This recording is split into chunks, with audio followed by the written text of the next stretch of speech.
he said things to them that really aren't suitable for me to say out loud in public. You can read more in my book, but just to give you an example of a couple of the milder things. He called his mother the rankest sow in town, and he told his father that he was a simple ape. And it was stuff like this that the father just snapped finally, I think. He got his son arrested. He said he wanted his son to be executed. And the courts took this very seriously, although his was the first, I think, to be brought to trial under this law, and only, I think, as well. But John, and at this point in time, by the way, John was not a little kid. He was in his 20s, getting on towards late 20s, but he was a young man of very few prospects. He had run through the money his father had already given him, and he was expected to toe the line if he was going to live at home. And he probably would have been hanged, except at the last minute his mother begged for mercy. She couldn't bear to see her eldest son brought to the gallows. And so instead, the court sentenced John to a bunch of unpleasant punishments, like imprisonment with hard labor for a long time, etc. But before that could really be put into effect, he escaped from jail and ran off to, if you know anything about colonial, 17th century history, the place people went when they got in trouble in Massachusetts was Rhode Island. And then he went there. It was a much more tolerant colony, religious-wise at least, and they didn't have any death penalties for rebellious sons there. And he lucked out. I tell more in my story, The Prodigal Son. He ran into some counselors of the king who took an interest in his case and sent an appeal off to the king for him. So I hope you'll read to see what happened, because it was quite a scandal in Massachusetts. Now, there were hints in the old court records that part of John's problem may have been alcohol.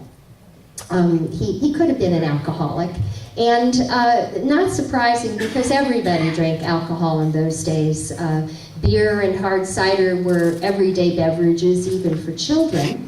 And taverns were very popular, even though they were supposed to be mostly just for the refreshment of travelers, but people would meet with their friends. They didn't have newspapers really in those days, so it was a way to find out the news and the gossip.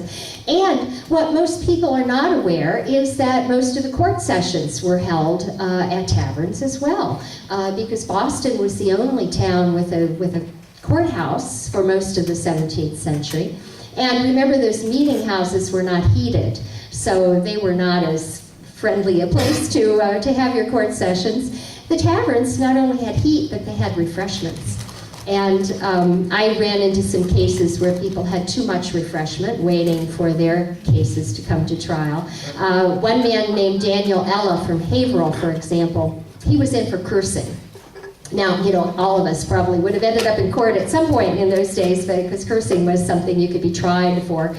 But he had refreshments while waiting, and too much, really, so that by the time his case was called, he came up to the judges and threw up on them.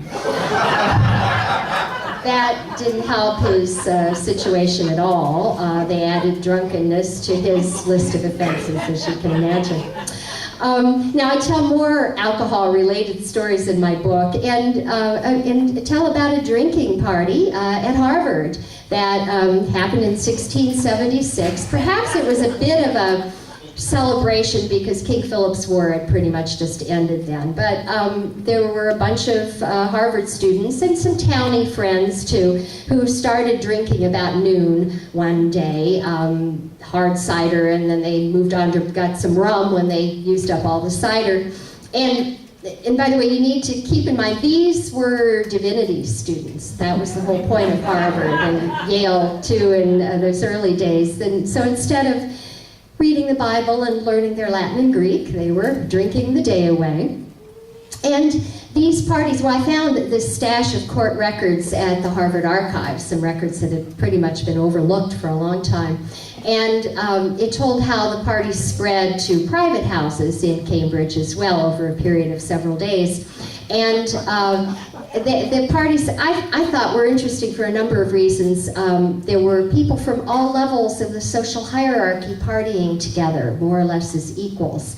Not just those Harvard students and their girlfriends, there was the blacksmith's daughter and so forth, but there were servants, and they were not there in a servant capacity. They were partying as friends. There was a free black man named Daniel Warrow, who was a very popular party guest, and he had a brother who was still a slave, his brother named Sylvanus, and I actually have Sylvanus's testimony here from the court records. And Sylvanus played hooky from his master and came from 2 towns away to join in these parties. And they were innocent by today's standards, but they sang and danced. Sylvanus tells, it starts out, let's see if I can get this. I'm doing it with my left hand. Well, I can't make this work right now, so I'll put it down. But Sylvanus Negro being examined doth say, it starts out, and he tells about how they sang and danced. And they had pork, turnips, apple pie, coffee, and bring your own bottle kind of beverages at one of these parties.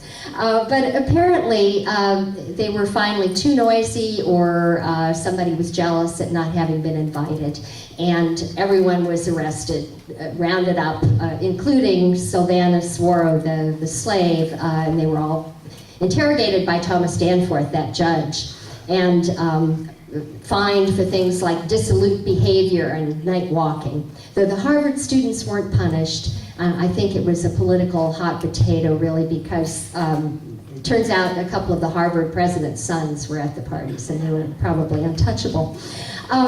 There's more in my book. I don't have time tonight to tell you more about Sylvanus, but he's a really interesting person. He apparently fell in love with an English woman at the house where he was a slave, and they had a son together. They named him Sylvanus Warrow Jr. He was unusual that he had a last name, even, because in those days, African and Native American slaves rarely ever had last names, but he had an unusual background and fought in court for his freedom, and I tell more what happened. It's a poignant story, so I hope you'll read it.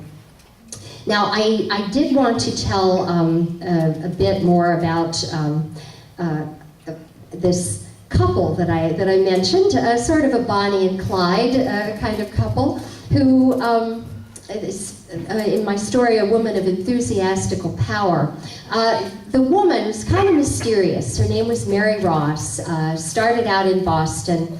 She may have been one of those Quakers or even a Baptist. It was against the law for most of the 1600s to be a Baptist too. But she wandered around the Massachusetts Bay and Plymouth colonies, and in the Plymouth colony she met up with a married man, a man named Jonathan Singletary or Dunham, depending upon the alias he used. Turns out, by the way, that Jonathan is a direct ancestor of President Obama's, an 8th grade grandfather. Probably not his favorite ancestor. I'm not getting calls from the White House for copies of the book to give out to dignitaries, but he's busy. I hate to bother him.